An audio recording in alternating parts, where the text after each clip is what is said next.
Welcome to the Placement Edge. I'm your host, Rahul Bedi, and with me today I've got Lorena Berlinerblau from Job Nexo and Lifestyle Services. Welcome, Lorena. Thank you, Raul, for having me tonight. Lorena, I'd love to explore your background before founding Job Nexo. Take us through some milestones in your career. Yeah. Well, originally I'm from Argentina. Right now I am having a company here in the US. I'm in Florida. Lifestyle Services was the company that I started with my sister. And that's why when I started thinking about it and tried to make it bigger, I grew it. I couldn't find more people. And that's how I create Job Nexo. But before that, in Argentina, I used to have a political party that I founded with other people that we aligned with. And also I work in the government as the Ombudsman of Buenos Aires. I work in that office for 12 years. And that's why I've always tried to help people to get, the dreams get better and follow their dreams. So for me, it was very important to get people their jobs, their dream jobs, or a better job that let them have a better life. And also, I have a business in Argentina. So yes, I've been a businesswoman since I think I was born. So I try to do multiple things. And of course, all my goals are aligned to get better life for everybody. Thank you. What a big goal to have. Yeah. Tell us with your experience, what gap in the market did you see which led to the founding of Job Nexo? Okay, so what I realize is that here in Argentina and in many countries, blue collar jobs are not aligned with the new apps or the new websites to find a job. So you usually need a CV. You usually need to have a lot of things that people in real life, the everyday workers, they are not aligned with that. They don't know how to be, or if they do, they're scared. And also they usually post in Facebook. They go word to mouth all day trying to get a new job, recommendations. They're very scared of who's gonna hire them. And also the companies, big ones, small ones, they cannot find a path where they can get these workers to grow their businesses. That's when I thought about Job Nexo and having all these situations going through WhatsApp, Facebook Messenger, or SMS. So you don't even need to download an app. So you don't need a very good phone. You don't need even an internet connection to get a job. Wow. So that's what I create. That's what I do. And what's the Telegram too. So we will have wow? Telegram. Yeah. And what's the reception been like from the workers' standpoint? Have they sort of grabbed at this and really enjoyed using this and not having that traditional uploading a CV into a portal sort of experience? They don't need anything at all. They can chat with a bot or send a voice message. So they don't even need to have the perfect writing. It's multilingual. So they can do it on the go. Whatever they are doing, they can be working. They can be at the beach. They can be watching the kids. They can be waiting in a line to do something, and they can be searching for a new job. So that's the beauty of all this, right? And so they are scared of leaving their data. Our platform is super secure. You can delete everything and nothing will stay. We will never sell the data. And so what we found is that they cannot believe that this is happening. This is a possibility that they never Wow. had before. Yes. And so it's opening up new pathways for them to find work and also to find work quicker because Yes. they can be, as you said, anywhere and still interact with the platform Yes. to get that job search to fruition. They will. So the platform, it's very easy to use. The chatbot for the workers, because for the employer's side is you have to go through our website.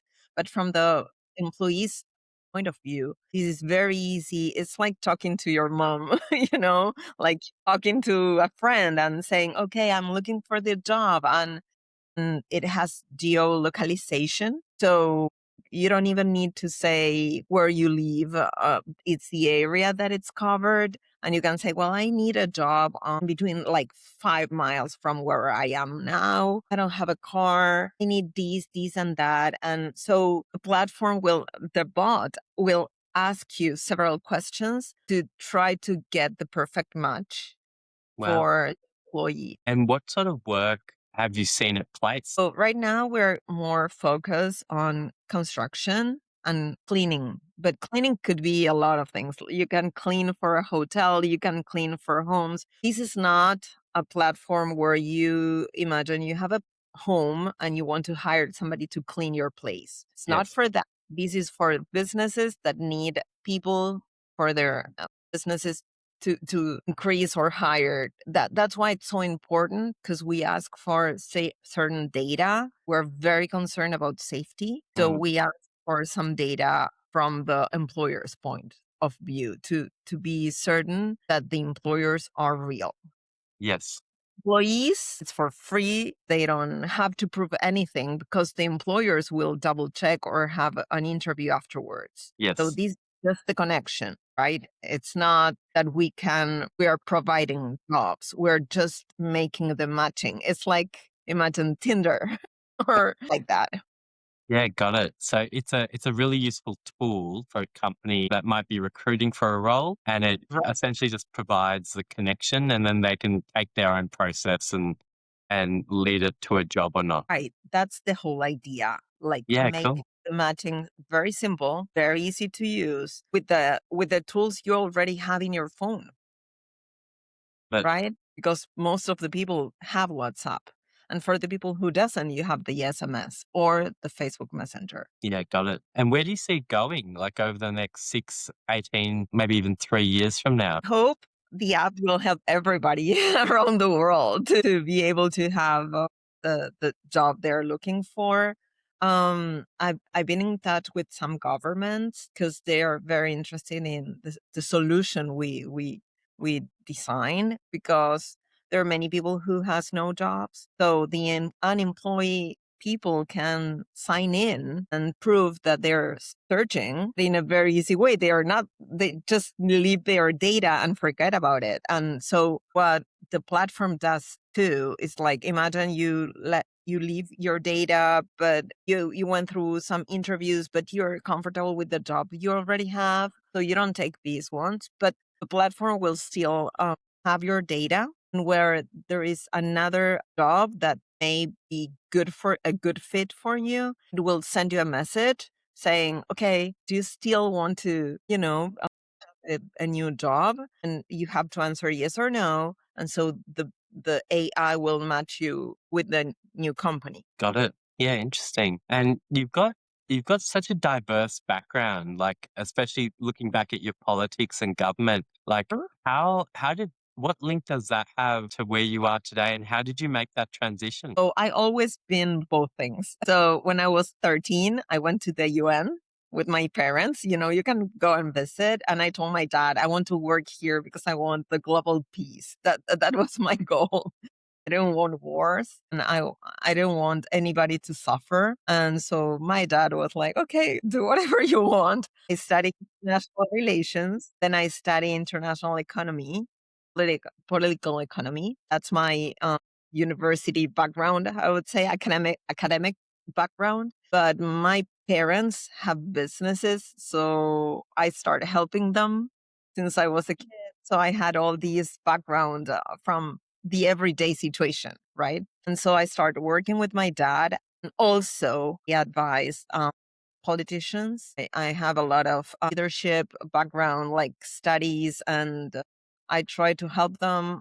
I try to run, not try, I run political campaigns. And that's where I got in contact with the real people. That's how Yeah, I call it. And so I understood that they need help. And my goal in life is helping them. So that's my happiness. That's how I am very, very happy. Like with little things. If I can get one person a better job, I'm happy with that. And hopefully I will do that for many, many people. We actually are doing it, but it's like little by little.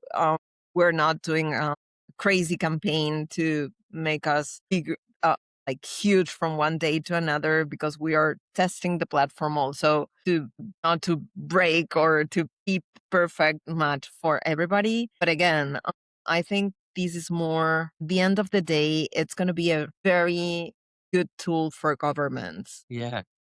And and an amazing tool for those individuals as well. Yes, Yeah. of course. Saying the government to help people, because it's going to be for them. Not for the government. I'm saying for the people. It's always going to be for free. That's my main goal. They will never have to pay. So I'm thinking of more things on the way, like on the go, to even help them to get better jobs because they've been trained. So we're working on that too as a side. But the first goal is with the tools they already have, with the phone that they already have, try to find the best job possible. Yeah, got it. And I really liked, you said before, like, you've got a really big global mission, but Mhm. I liked how you've broken it down into, like, just one win for one person gives voice to that goal, and as that builds up, the goal itself will get more and more accomplished. So that's a really nice way to break such a daunting vision, but have these sort of bite-sized wins along the way, and that's how it builds. Yes, I think the goal is always big, but you have to enjoy the ride. Like you have to be very down to earth and understand that every little step will help somebody. I never thought of this platform to make myself super like a billionaire or stuff like that. I always thought about this like helping small businesses, though it can be used and it's also very set. The setup is also for big companies like hotels, but it's to help small businesses to get the workers their need, and also for the everyday worker that maybe they work in an office, or I'm not thinking about that this platform will work to hire a CEO. This Mm, is not this is not what I am looking for.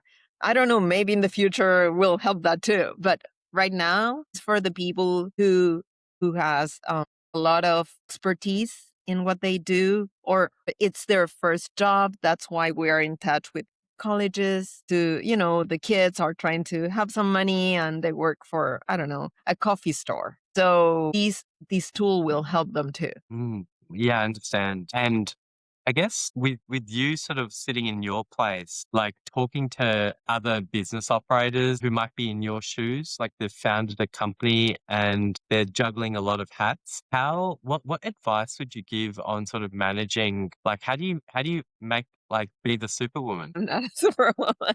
I try not to, at least. I have to find always, I trust my people, the people that work with me, not for me, with me. Trust them. I train them. Yeah, I try to find the best people for the job that I need to be done. But also, business in Argentina, we're very used to hire people who never had a job before. Mhm, So we train them and we grow with them. For me it's very important. So that's a thing we do in Argentina. Here in the US it was really difficult at first, but now again people know us and they want to work for our company, and so it's easier. But in my head I always try to find the right people with the like we have to have the same values. So that's how I hire people. It's crazy, but it is. All the other things you can teach them. mm. Yes, you can. The right people is there. You have to find the ones that align with business values. Yeah, I But see really eye to eye with you on that. When I used to run a law firm, one of the things that I did, which was radical, was hire people with no experience, prior experience. But what I noticed in each of those individuals is they were conscientious. They had a real desire to learn, and they really backed themselves. And those qualities all put together, I didn't have any hesitation in my system of teaching them Mhm. because I knew they had the right attitude and the right value set, that they were always going to thrive and win no matter what environment it was. Yes, in Spanish, we say that they have to put the T-shirt, the business T-shirt on themselves. That would be the translation. Yes, They have to believe in the company they're working for. So, at least in Argentina, the people who work with us in our company, they grew with us. Like they started without a bike, they could buy a bike, then they bought a motorcycle, then they could buy a car. And it's lovely to see that and how they grow, they learn, and then they can work for big companies, and we're super proud of them. And in the meantime, they were great employees. yes, So with that in mind, of course, Job Nexo will never understand the values because again, it's AI supported. But person who is hiring them during their interview, they can do that. They can yes, find that alignment. yes. I understand. And I guess from your perspective, like what are like in terms of employee management and well-being, because you've said some really lovely things about like, fostering staff and supporting their goals and enjoying their wins. Mhm.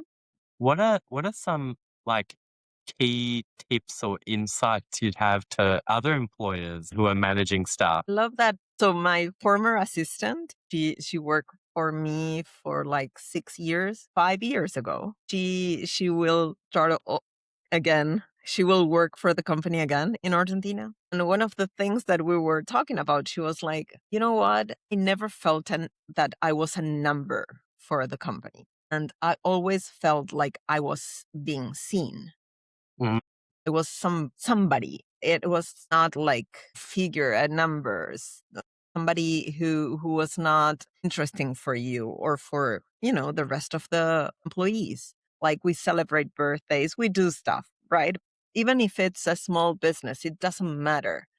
yes, You have a little time to talk to them and try to find out what is going on with their personal life. For me, it was always important. yes. And that's why she wanted to work again. Or and we're very happy about that. That's how we do things. Like we it's normal in our company in Argentina that we rehire people that worked for with us now that and they come back with a better, job. That's how I got more time for new businesses. So I can forget about that because they know what to do. Yes. No, we noticed that in Fiji as well, that someone may work with us Uh-huh. and we have a really good time together. We grow them, foster them. If they decide to leave, it could be to work in a better opportunity for them, or it could be family planning reasons. Mhm. But it's been really heartwarming when someone has come back and said, "This was the best gig I had. Like, I can't wait to go again with you guys." And that's been really heartwarming from our perspective as well. Yes, to have somebody who wants to work with you, that she was very close to me in this situation. And it has a meaning, she has a very meaningful job for me because she was handling even personal stuff. So, but she's coming back for a better decision because we all grow, right? Yes, And sometimes, yes, we encourage them to find a better place. And sometimes they just want to come back and prove that they grew, and they can have a better job. But again, you asked me a very interesting question, which is how we do it, how they felt seen. And I think it's the little gestures to have a yes, I do 5 minutes, too. ask them how they're doing, why they're crying, what they're going to have for lunch. Mm, If they want to have lunch with you, sometimes we don't have time. And so it's very difficult now that I work from the distance, remotely. It's very hard to find that time. But, oh, you have a dog. What's their name? Why don't you bring it one day? Like little things. yes. One thing I look fondly back at that I used to do before I was in outsourcing and tech was with all my staff, whether they were in Australia, Fiji, or Philippines, were all remote, and what we would do on a Friday afternoon, it just happened organically. Like we always did a Friday afternoon catch up, like a bump out. Mhm. But one day, like, things were a bit quiet. Like, we were kind of there, but, like, no one really wanted to be there. Like we didn't have much to say. Like, it's like the classic, "What are you doing on the weekend?" "Not Right. much." Like the way adolescent kids answer. And so I pulled out a Pictionary game that you can play online, and we started to play it. And that session lasted, I think, like 45 minutes or something. Like, it was only meant to be a 15-minute catch up before we sort of packed up for the day. And it became a recurring theme that most Fridays after that, we would just chat, but also play the game. And it was a really nice way to end the week. And people would look forward to it. Yeah, it was unbelievable, like how much magic can happen just by collaborating. You remind me of something we used to do. We should start that again. We call it the invisible gift. So I don't know the translation or the name in other countries, but it's like we put a certain amount of money and we give a gift that you don't know who's gonna get it. And so we know who I have to buy the gift for, right? Yes, But the person doesn't know who I am. And so that was a little thing that we do, I don't know, twice or three times a year. So and it was a very nice way to let them know that we take care of them because you have to think about the gift. yes, It has to be very cheap. So the effort is is bigger, right? It's double the effort. And so that made people like try to be a team. yes, I think at the end of the day, to be part of a team is very important. As a leader, you want to lead, but you don't want them to feel like they are stuck with you. That yes. that that's something very important. Yeah, I agree.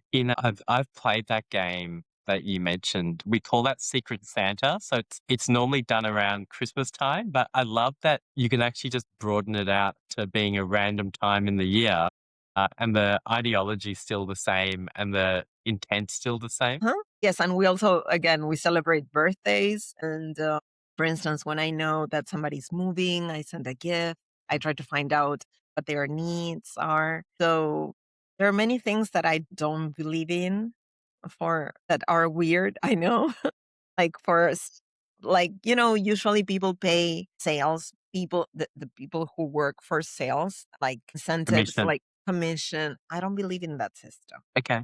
Yeah. because I think it's a teamwork. So for me, everything has to be through the team for the team. And It's how would more you like, that's a really interesting topic. How would you because there's a lot of methodology like in sales that if you tie their results to their income, that mhm. it like logically it would drive that sort of motive to want to try and get those sales. But I really like your perspective that, it's not just the sales like, that are performing because they're supported by administration, marketing, HR, like, Everybody, everyone has a part to play in it. So how yes, would you everybody has yeah, the so how team. do you reward everyone, but also recognize or keep the incentive there for the salespeople to keep, dialing the number or sending that email out? Okay, so for us, because we enforce, like we're always talking about the team effort, so nobody can leave earlier than other people. Like, oh, I got my job done, so I can leave. No, if you got your job done, and other one is like still not done, you have to help that person. Yeah, help So them get out as well.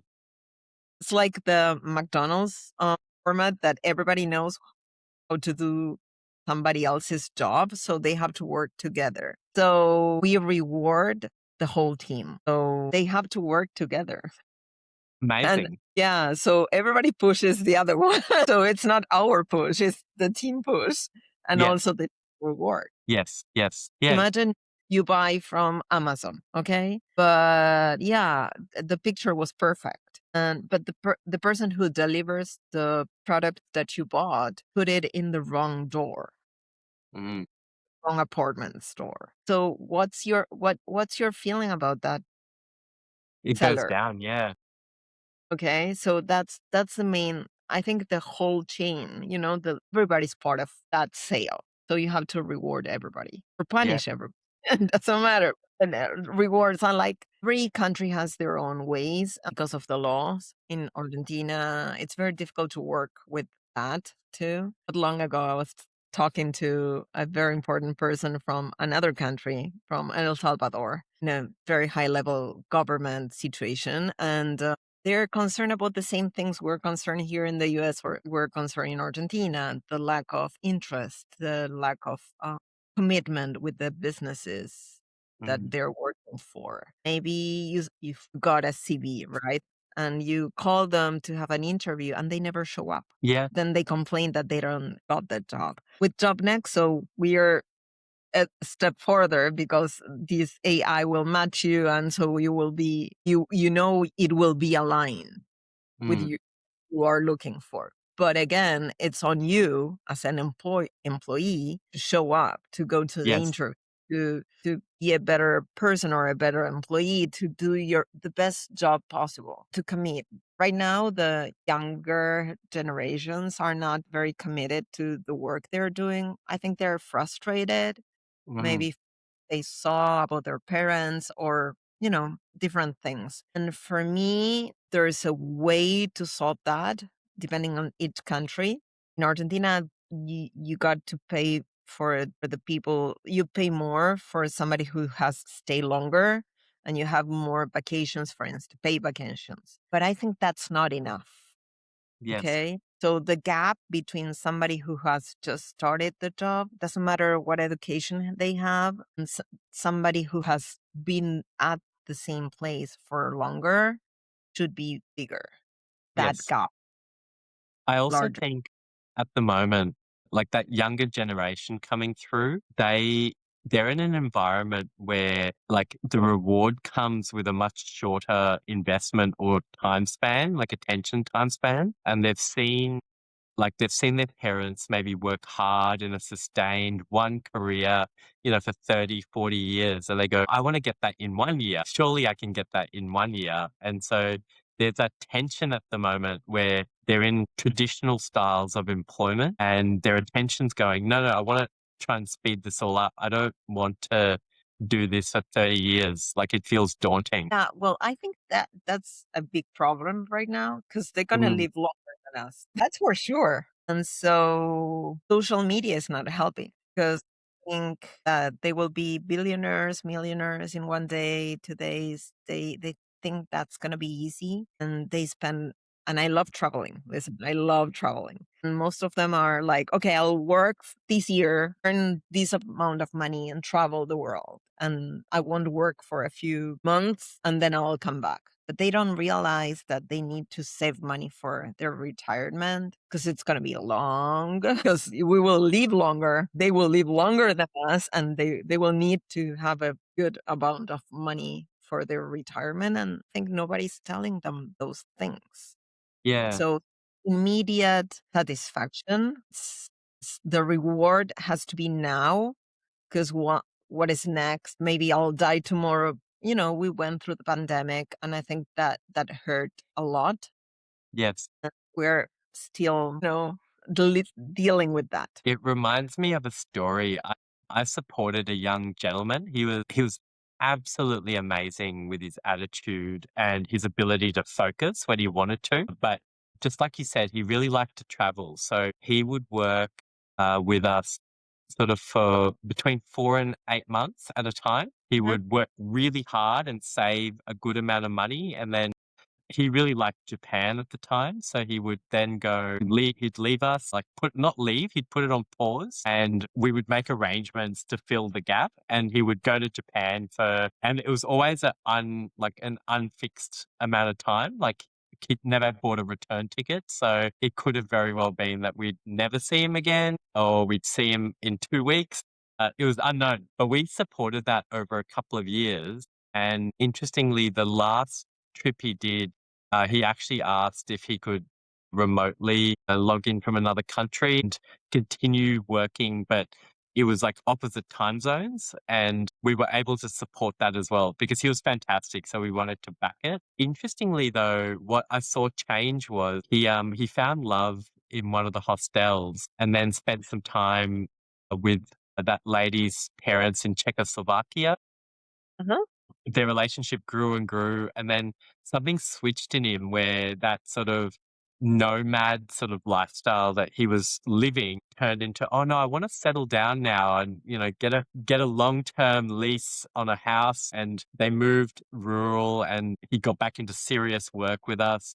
It was Uh-huh. really interesting to see that organically develop through him just because his priorities changed in life. Right. Well, yes, but again, I still think that there are many other ways to solve the problem that we Yeah, found in but I think there companies. was an you're right, there was an information gap.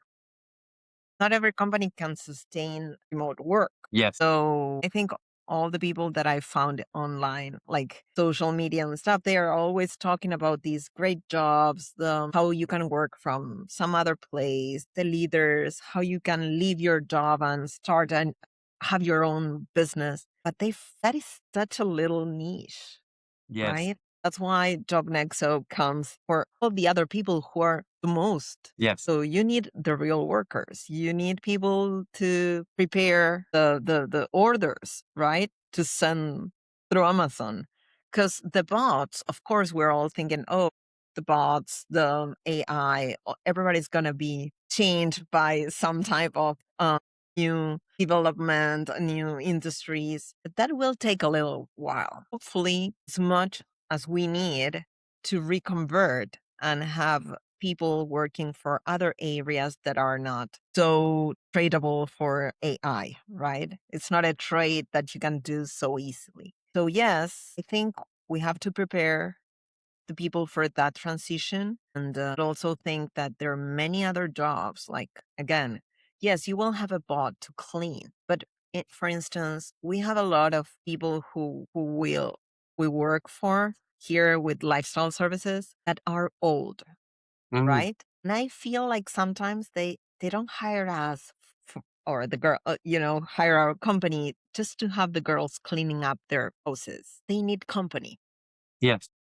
And that's something a bot will not provide. No. So, those little things, we have to help people to understand that we still need them. We Yeah, I will think the human connection element is actually being amplified right now in the yes. age of automation. Mhm. And it's going to be, yeah, really interesting to see. I think it's a really good change coming through that if there's something repetitive that can free someone up to actually, think strategically or foster connection and trust, then I think there's some really good changes coming into each marketplace. Well, actually, Job Nexo, you go through a bot, right? Which is AI. But if you want to talk to a human, you always can.